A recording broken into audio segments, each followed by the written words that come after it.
çıkmak derken bir şey düşünür gibisiniz. Doğrudur. Uç Bey olarak bu olaya da el koyacağım.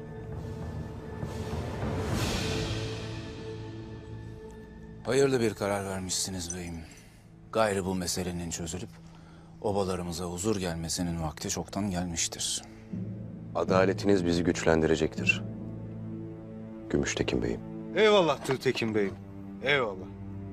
Uç Bey olarak ilk işim Doğan Alp'i götürüp Korkut Bey'imin katili Banu Çiçek'in yerini öğrenmek olacak. Sonra da bir an evvel infaz edilecek. Yarın sabah askerlerim Doğan Alp'i götürecek. Adaletin keskin kılıcı mühürlü dilini çözene kadar vücudunda kıyılmadık et bırakmayacak.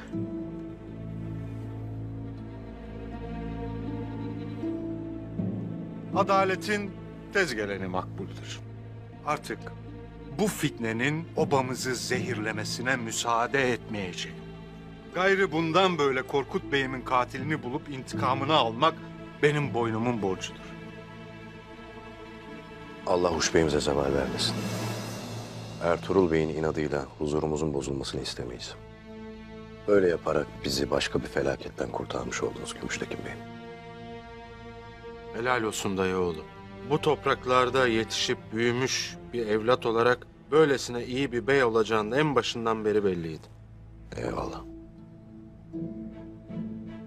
Yaklaşan Nevruz'un sevinciyle kızımın nikahı birleşecek inşallah. Öyle değil mi kızım? İnşallah Gümüştekin Bey'im, inşallah.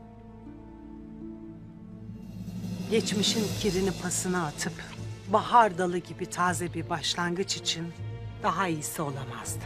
Allah size uzun ömürler versin beyim.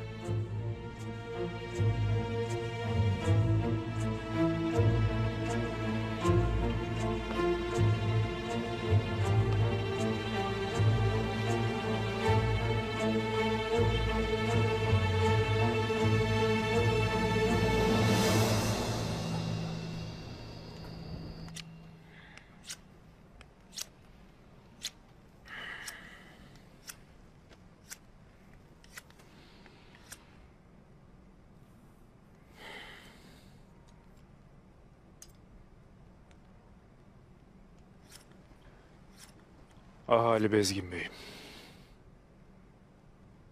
Değil kefere sınırına varıp yurt tutmak, ellerinden kımıldamaya bile mecalleri yoktur.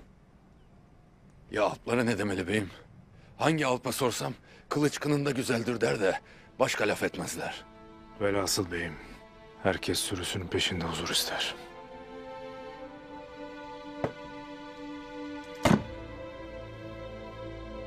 Beyler birbirini boğazlarken, devleti ele geçirmeye çalışan soysuzlar ahalinin gırtlağına çökmüşken. Öyle mi? Huzur bu mu Turgut?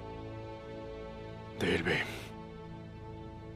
Değil de içlerinde senin gibi yüreği olan kimse yoktur. Şu mavi gök altında her dağ onlara bir beyim. Ne gönülleri ne de gözleri başka bir şey bilmez. Hevallah beyim, senin yüreğin bir başkadır. Cümle alemi içine alacak büyüklüktedir. Sen olmasan biz nereden bilirdik ne edeceğimizi beyim? O da senin, bu da benim. Artık sürü mü otlardı, biz mi otlardık Allah bilir beyim. Bamsı doğru der beyim. Gayrı yüreğini ortaya koma vaktidir. Koyasın ki peşine düşüp Bizans sınırında yurt tutacak yiğitlerin ortaya çıksın. Sözlerin kararmış gönüllere ışık olsun beyim. Hele yarın şu fitneye bir son verelim Turgut. Ondan sonra meseleyi toya taşıyacağım. O vakit ahvali görürüz. Eyvallah beyim. Şunu bil yeter. Ölene kadar seninleyiz beyim.